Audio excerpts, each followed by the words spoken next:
Algunos dicen que la guerra no sirve para nada, pero ha animado a ejércitos de todo el mundo a crear armas increíblemente absurdas, desde este helicóptero personal hasta una motocicleta antitanque, y por supuesto, la espada látigo. Prepárate para disparar y recargar municiones mientras exploramos todo esto y más sobre las armas más extrañas de la historia que fracasaron por completo. ¿Alguna vez has soñado con tener un vehículo que combine la maniobrabilidad y el estilo de una motocicleta con la potencia explosiva de un tanque? That's what I'm talking about. Pues no busques más. La Vespa 150 TAP es la solución. Desarrollada por el ejército francés en la década de 1950, la TAP fue diseñada para ser un vehículo ágil y ligero que pudiera proporcionar una potencia de fuego explosiva en el campo de batalla. Como puedes ver, el vehículo es literalmente una Vespa civil con un cañón gigante pegado a un costado, pero estaba equipado con un marco reforzado, portaequipajes y engranajes personalizados que le permitían acelerar más rápido y navegar por terrenos más difíciles. Todo esto era impulsado por un mísero motor de 145 centímetros cúbicos, pero esto aún permitía que la monstruosidad de 113 kilogramos alcanzara velocidades de más de 64 kilómetros por hora. El arma torpemente montada en el ciclomotor era un rifle sin retroceso M20 de 75 milímetros, de fabricación estadounidense. Un arma que expulsa gas por la parte trasera cuando se dispara, para empujar el arma hacia adelante y contrarrestar cualquier retroceso. Este diseño generalmente permite que los soldados disparen armas grandes, y en este caso permitió que el 150 TAP disparara sin ser completamente destruido. Estos disparos tenían un gran impacto, y eran capaces de disparar rondas antitanque explosivas que se almacenaban directamente debajo del trasero del conductor.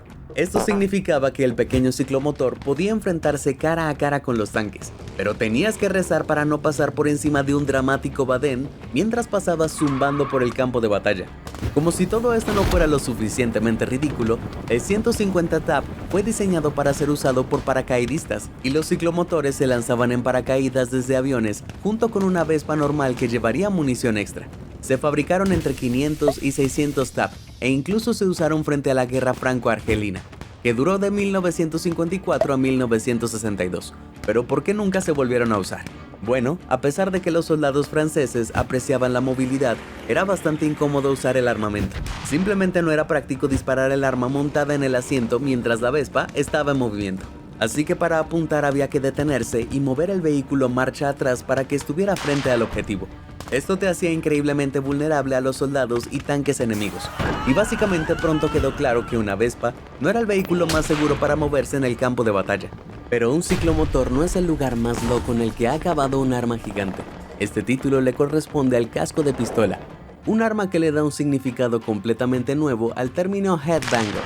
Desarrollado en 1916 por el inventor estadounidense Albert Bacon Pratt, esta armadura de fuego fue diseñada para su uso durante la Primera Guerra Mundial, e incluye un arma de fuego de calibre medio fijada al frente de un casco militar modificado. La intención de Pratt era crear un arma que los soldados pudieran apuntar simplemente girando la cabeza, manteniendo las manos libres. Por fin los soldados pueden disparar un arma y consultar su teléfono al mismo tiempo. Pero espera, te preguntarás, si no dispara el arma con las manos, ¿cómo lo haces? Buena pregunta, con una boquilla por la que soplas, obviamente. No está claro cómo funcionaba esto, pero según Pratt, realmente se podía disparar una bala como una flauta. Creía que una de las ventajas era que permitiría a los soldados disparar el arma en total oscuridad o si estaban ciegos, ya que las personas giran instintivamente la cabeza hacia el peligro cuando lo oyen. Ahora, aquí en Sorprendente apoyamos las prácticas de contratación que promuevan la igualdad de oportunidades, pero creo que la mayoría de las personas ciegas estarían de acuerdo en que no deberían ser su primera opción para un fusilero.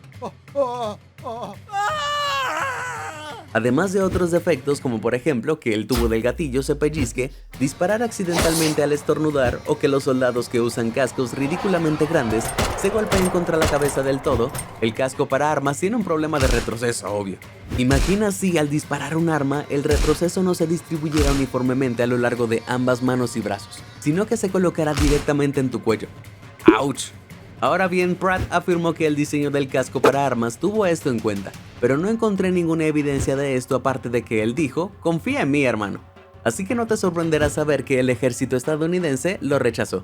Sin embargo, con el paso de las décadas, Estados Unidos vio la utilidad de múltiples dispositivos montados en el casco, como luces, radios y HMD. o pantallas montadas en el casco. Sería lindo pensar que el ejército de los Estados Unidos se inspiró en el dispositivo de Pratt, y de ahora en adelante, cuando se trate de armas montadas en cascos, ese podría ser mi cañón para la cabeza. Ya sean armas o bueno, cualquier otro aspecto de la vida, los hombres sabemos que cuanto más grande, mejor, ¿verdad, amigos? En la Primera Guerra Mundial, el ejército ruso pensó lo mismo, al proponerse construir el tanque más grande y alocado que el mundo haya visto jamás.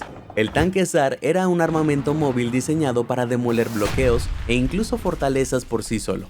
Era enorme, con 9 metros de altura, aproximadamente el tamaño de un edificio de 3 plantas. Como puedes imaginar, este enorme vehículo también era bastante pesado, llegando a pesar nada menos que 60 toneladas, 9 veces más pesado que un elefante africano. El pesado vehículo también contaba con armamento pesado, ya que estaba equipado con 2 cañones de 57 milímetros y 2 ametralladoras Maxim. Para que esta cosa se moviera, estaba propulsada por un motor de avión que podía impulsarla a velocidades vertiginosas de hasta 16 kilómetros por hora, que en realidad es más rápido de lo que hubiera pensado. Especialmente impresionante considerando su diseño de triciclo inverso, con 2 ruedas grandes en la parte delantera y un rodillo pequeño en la parte trasera.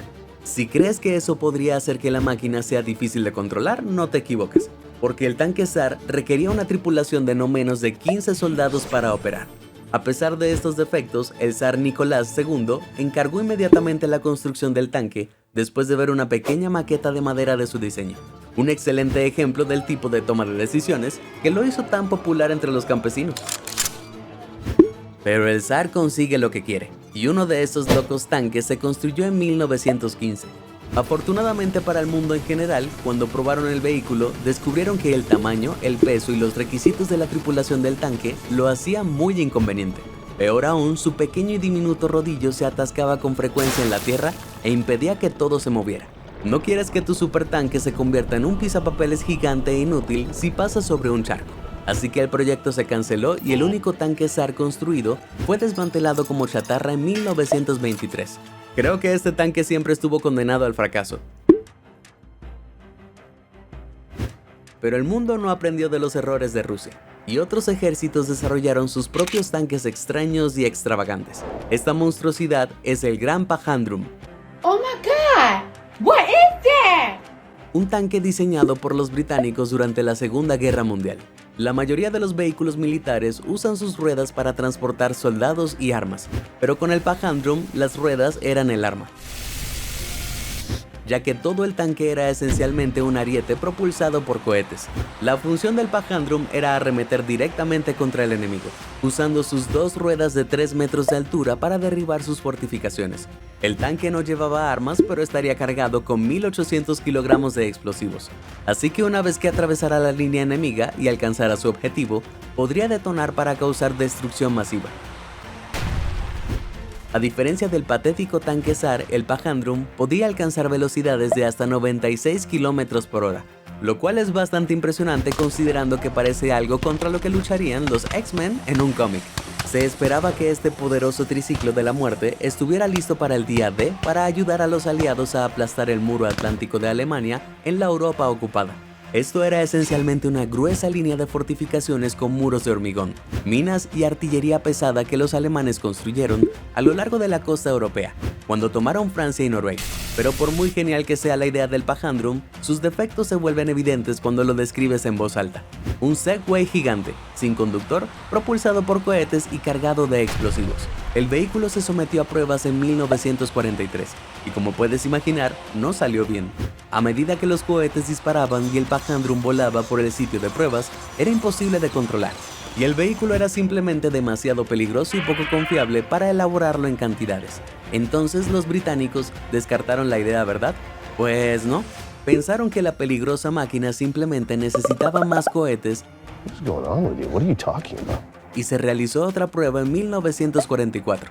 Esto fue aún peor, ya que los cohetes se desprendieron de las ruedas y comenzaron a dispararse en direcciones aleatorias, mientras el vehículo giraba y se dirigía con estruendo hacia los espectadores que presenciaban la prueba. Por suerte, mientras los almirantes y generales que observaban se pusieron a cubierto, el último cohete del Pahandrum se disparó, desintegrando todo el vehículo en una violenta explosión. Pobre. Después, el vehículo fue desguazado por motivos de seguridad, pero al menos el Pajandrum no tenía tripulación, así que nadie resultó herido durante las pruebas, a diferencia de nuestro siguiente vehículo mortal. Tengo una pregunta. Cuando viste al Duende Verde en Spider-Man deslizándose en su planeador, ¿pensaste en ¿parece seguro, práctico y fácil de fabricar? ¿No? Shh. Bueno, no se lo digas al ejército estadounidense. A real eye-opener on display here today is the Army's newest means of air transportation for troops in the field. Officially, it's the Delacar Aerocycle. Unofficially, the Flying Platform. No, eso no es un video de una película de acción real de los Looney Tunes. Son imágenes reales del Delacar Aerocycle, un helicóptero personal que se desarrolló a lo largo de la década de 1950. Fue concebido como una caballería moderna, capaz de dar a los soldados mayor velocidad y movilidad en el campo de batalla, así como de realizar reconocimiento encubierto tras las líneas enemigas. Sí, claro, porque un tipo en una de estas cosas es muy encubierto. El Aerocycle responde a la pregunta que nadie se hace. ¿Qué pasaría si un helicóptero solo pudiera transportar a una persona y poner su vida en peligro constante mientras lo hace?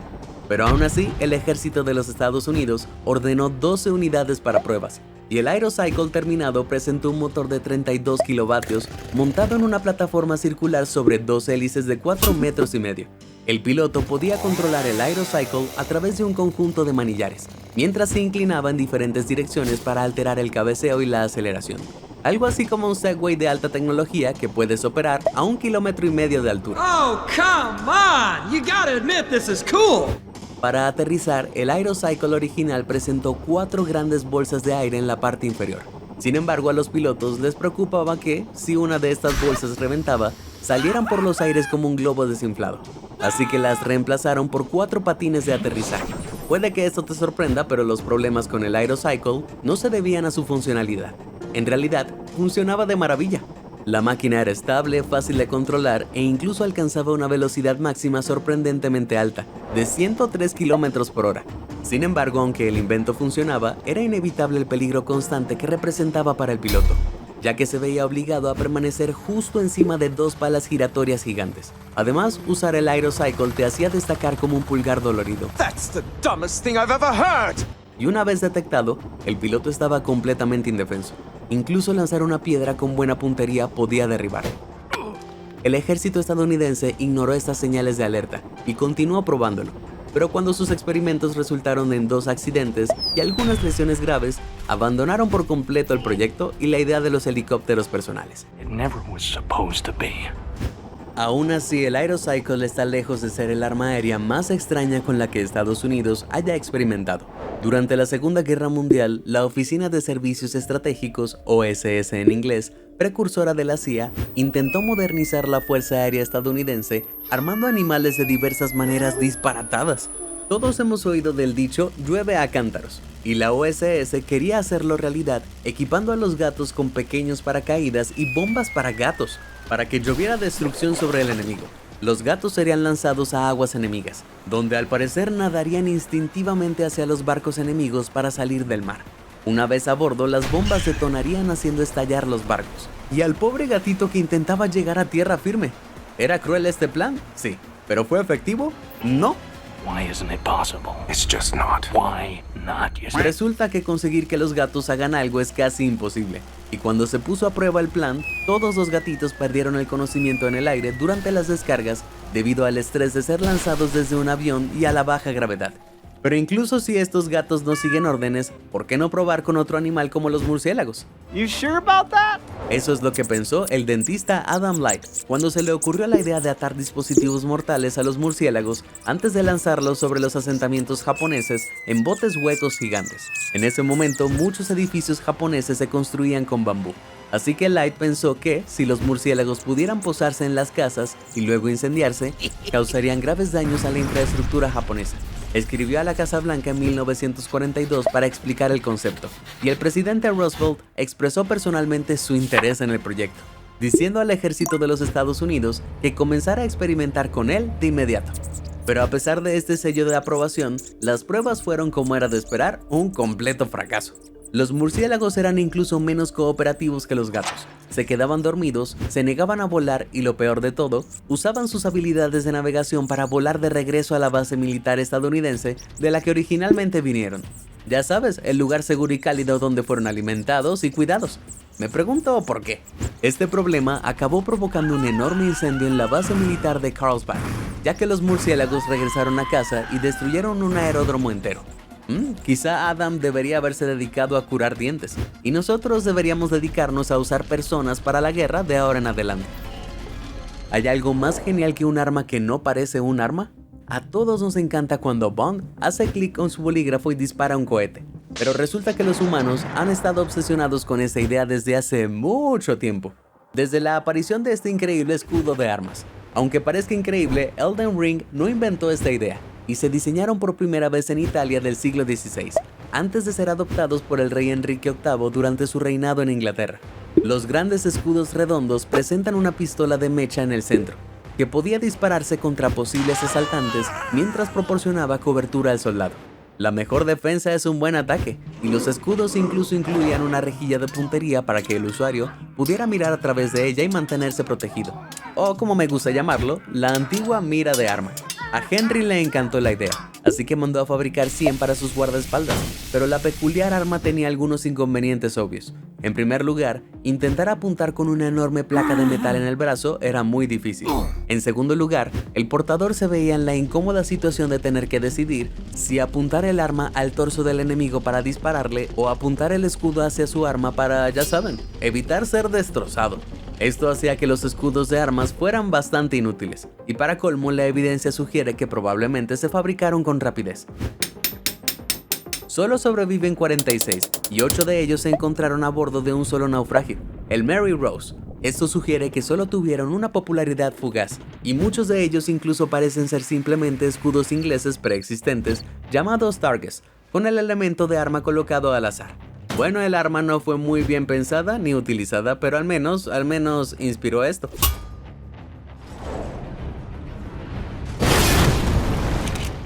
El escudo escopeta no fue la única contribución de Henry al arsenal histórico de armas raras. También pidió una maza a medida. Así es, una maza con la que también puedas golpear a alguien en la cabeza. ¿A quién no le gustaría? Esta increíble arma tenía un nombre igual de genial: el aspersor de agua bendita.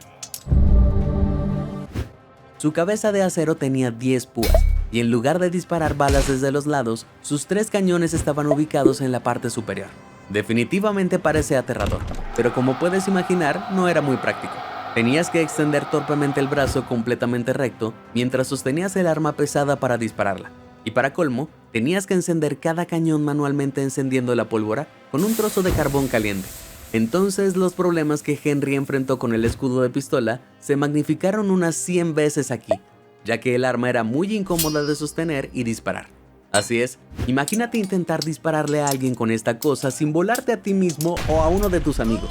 Peor aún, si quieres usarla como arma cuerpo a cuerpo, estás a solo unos pocos golpes de dejar la parte del arma inutilizable. Entonces toda la evidencia sugiere que esta sería un arma terrible para usar realmente. Y Henry en realidad la hizo diseñar más como una curiosidad. Curiosamente, el arma a menudo se refería como el bastón de Henry. Entonces tal vez el rey solo la construyó para exhibirla, llevándola para demostrar lo geniales que eran sus armas, como un ninja de centro comercial del siglo XVI. Las armas del viejo Henry parecen bastante únicas, pero resulta que estaba adelantado a su tiempo. Las armas ocultas dentro de bastones estuvieron de moda brevemente entre los ricos a finales del siglo XIX, ya que la gente empezó a llevarlas consigo para protegerse. Luego, cuando Chicago experimentó un rápido aumento de la tasa de criminalidad en la década de 1920, un inventor llamado Samuel Schwartz decidió crear un método aún más encubierto de autodefensa. ¿Su invento totalmente sensato? El chaleco ametralladora. No lo esperabas, ¿verdad? El dispositivo sin nombre estaba compuesto por una placa de metal en el pecho con una ametralladora incrustada en el centro. El usuario se colocaba 2 anillos alrededor de los dedos que estaban unidos a cables conectados al arma. Una cuerda elevaba la trayectoria del cañón mientras que la otra apretaba el gatillo. Así que, si el usuario era apuntado con una pistola, simplemente podía levantar los brazos para volar a su posible asaltante. No se sabe mucho sobre Samuel Schwartz, más allá de los artículos de 1929 en Popular Science y Modern Mechanics. Pero sabemos que su invento no tuvo éxito y es fácil entender por qué. ¿Alcanzar un producto en un estante alto del supermercado? Uy, no. ¿Un amigo te choca a los 5? ¿Levantar los brazos durante tu salmo favorito en la iglesia? No. El chaleco ametralladora es un invento ridículamente peligroso, pero Samuel no fue el único que tuvo la idea. 3 años antes, en 1926, un número de Modern Mechanics mostraba a un inventor alemán que presentó un dispositivo sospechosamente similar que usaba una pistola montada en el pecho en lugar de una ametralladora. Supongo que eso lo haría un poco más seguro y cabe preguntarse si Schwartz robó su idea de aquí. Porque vaya, un momento, ¿estrabismo de perro curado con gafas? Olvídate del chaleco ametralladora. ¿Por qué se perdió este avance en el tiempo? El invento de Samuel parece sacado de una caricatura o un videojuego. Pero aunque muchas armas funcionan muy bien en la ficción, no son tan útiles en el mundo real. Blandir una gran espada gigante podría ser una estrategia viable en Dark Souls, pero en realidad me lastimaría la espalda solo por intentar levantarla. Del mismo modo, aunque los látigos de espada en juegos como Soul Calibur y Elden Ring se ven increíbles, nadie podría blandirlos en la vida real, ¿verdad?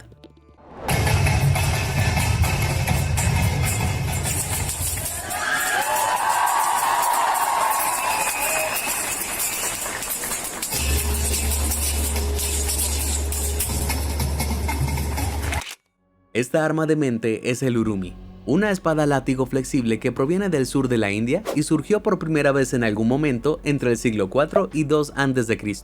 Un Urumi generalmente consiste en una cuerda de 1,5 metros de largo y un mango de hierro, generalmente con un guardamano.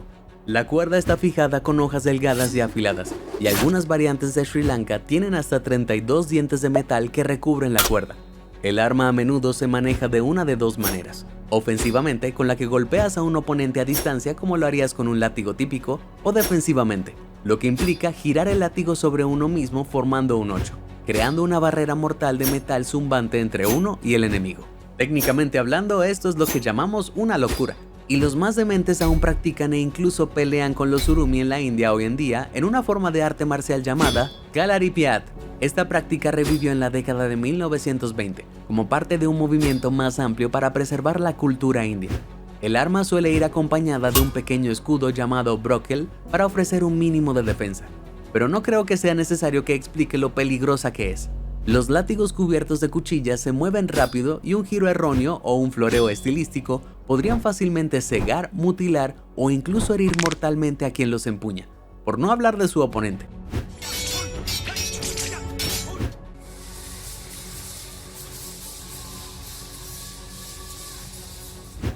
Los principiantes de Kalaripiat ni siquiera llegan a usar un Urumi durante años. Además, el Urumi requiere cuidado y mantenimiento constantes, ya que el arma pierde mucha utilidad si las hojas se oxidan o se rompen. Por último, piensa en esto: si quisieras usar un arma de medio alcance, ¿por qué no usar una lanza? Una lanza no volará y lastimará tu cara, y tampoco requiere años de entrenamiento para usarla correctamente. ¿Porque el Urumi es genial? Sí, me parece justo. Pero no es la única arma que luce impresionante mientras que es prácticamente inútil en combate. Otro gran ejemplo es este cañón de 2 cañones. Su historia comienza en 1862, cuando un dentista llamado John Guyland decidió que estaba harto de destruir los dientes de la gente con instrumentos antiguos y quiso destruir cuerpos enteros de la gente en su lugar, desarrollando armas. Él trabajó con la idea atemporal de que 2 siempre es mejor que 1, y esta monstruosidad fue el resultado. ¿Mencioné que era confederado? ¡Qué sorpresa!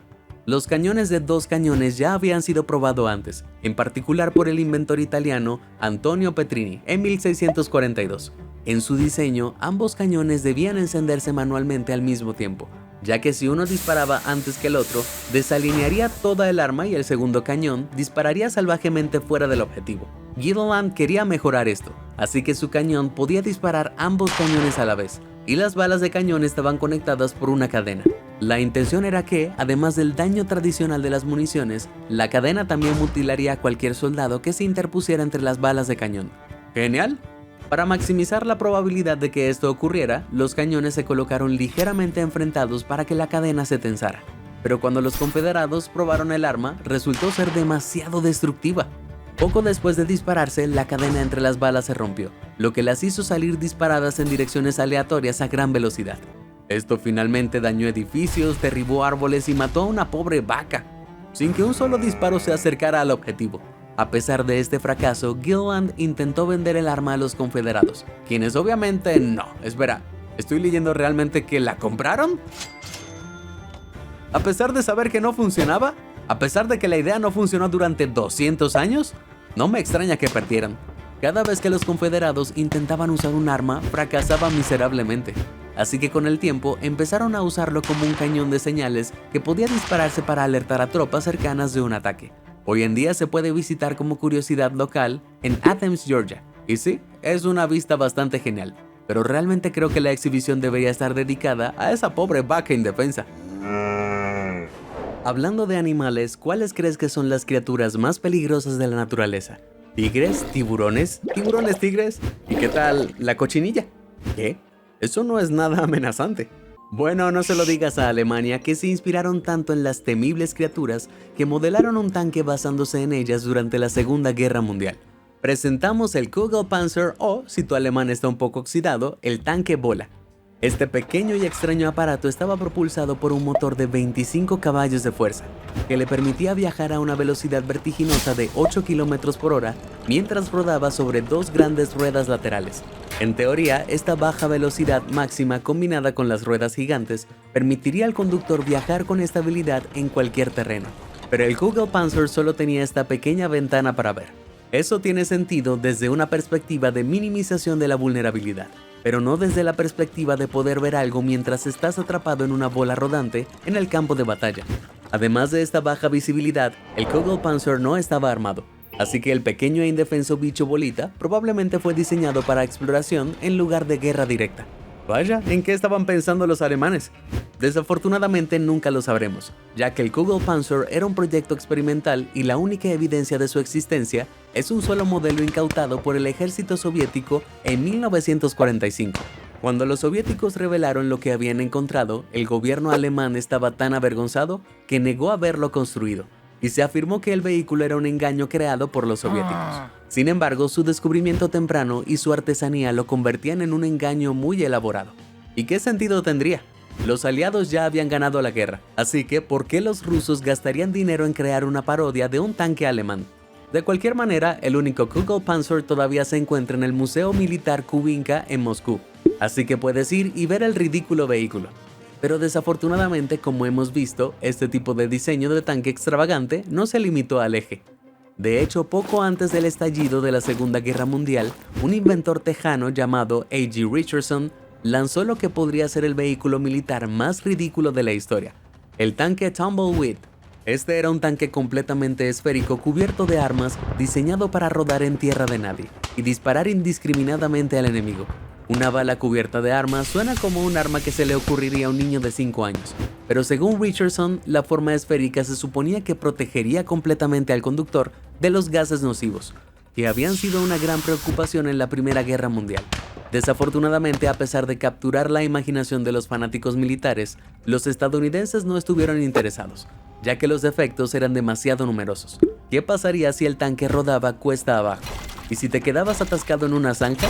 ¿Y si el conductor necesitaba, ya sabes, ver por dónde iba? Todo esto significaba que el vehículo nunca se usaría en combate, pero me parece una auténtica lástima. ¿Te imaginas la batalla crucial de rescatando al soldado Ryan con algunas de estas cosas rodando de fondo? O si las películas de la Segunda Guerra Mundial no son lo tuyo, ¿qué tal si vemos una película del oeste? Los duelos a mediodía son geniales y todo, pero ¿sabes qué los haría aún mejores? La pistola Dog's Foot. Como puedes ver, la Dog's Foot es un arma del siglo XIX, que se diversificaba en 4 cañones, lo que permitía al tirador dar varios asaltantes a la vez con solo apretar el gatillo. Se comercializó principalmente para personas como guardias de banco y de prisión, que podrían necesitar amenazar a más de un oponente a la vez. Pero en realidad, las probabilidades de que tus enemigos estén parados en el ángulo exacto para que todos caigan a la vez son bastante escasas. Y si de todos modos solo estás golpeando a una persona, estás desperdiciando balas con esta cosa. Este es el tipo de arma que solo podría haber existido en el salvaje oeste, que era apropiadamente el salvaje oeste en lo que respecta a diseños de armas. Verás, antes de que los revólveres con cámaras cilíndricas se volvieran comunes, los fabricantes probaron una serie de conceptos extravagantes en un intento de crear un arma que pudiera disparar múltiples rondas sin recargar. Otro gran ejemplo de esto es la pistola de armónica, que tenía una cámara deslizante en la que se almacenaban balas. Esto hacía que el arma de fuego pareciera una armónica. Pero en lugar de soplar el blues, la corredera de acero haría clic mientras se disparaba el arma, preparando la siguiente bala. Solo puedo imaginar lo satisfactorio que fue eso, pero desafortunadamente el arma era muy poco confiable. La gran recámara hacía que la pistola fuera pesada, y quien la empuñara tenía que ajustar constantemente la puntería y la empuñadura a medida que la recámara se movía y desplazaba el peso del arma. Además, y lo más importante, armas como la escopeta de pie de pato y la armónica no encajaban a la perfección en una funda estándar. Solo imagina intentar desenfundar rápidamente esta cosa. Puede que sea difícil imaginar un arma más incómoda o de mayor tamaño, pero permíteme presentarte la escopeta de barca. Sí, esta es una imagen real, y estas armas eran escopetas gigantes que podían medir entre 3 y 4 metros de largo y pesar hasta 45 kilos. Llevar una de estas cosas a una zona de guerra parece bastante ridículo, y afortunadamente para los tipos de la foto, ese escenario nunca se hizo realidad. Verás, por intimidante que parezca, la escopeta de barca tenía un uso muy especializado: la caza de patos. Se creó a finales del siglo XIX en respuesta a la creciente demanda de carne de caza y aves acuáticas. Al igual que una escopeta, usaba cartuchos que contenían perdigones, que se esparcían una vez que se disparaba el arma. Pero esta munición era tan grande que el perdigón cubría un área y distancia enormes. Esto significaba que los cazadores de patos podían simplemente apuntar el arma hacia un pantano o área con patos, y en un solo disparo, según se informa, podían alcanzar entre 50 y 100 aves a la vez. Un feliz cazador llamado Ray Todd informó una vez que se llevó a casa más de 1000 patos en una sola noche. Pero a pesar de esta increíble eficiencia, el arma venía con algunos problemas obvios. Era tan grande y difícil de manejar que realmente no se podía apuntar tanto como generalmente apuntaba en una dirección. Entonces, si estabas en un bote, todo el bote tendría que reposicionarse para ajustar tu puntería. Además, el arma era demasiado efectiva y finalmente fue prohibida en los Estados Unidos en 1918 para proteger a las aves acuáticas de la caza excesiva. Personalmente me alegro de que la prohibieran. Escenas como esta de los Looney Tunes serían mucho menos graciosas si el pato Lucas fuera una especie en peligro de extinción. ¿Cuál arma de guerra fue tu favorita y a cuál te daría más miedo usar en el campo de batalla? Comparte con nosotros tu respuesta. Si te sorprendió toda esta información, házmelo saber en los comentarios del video. Y nunca dejes de sorprenderte. Muchas gracias por ver y suscríbete a Sorprendente.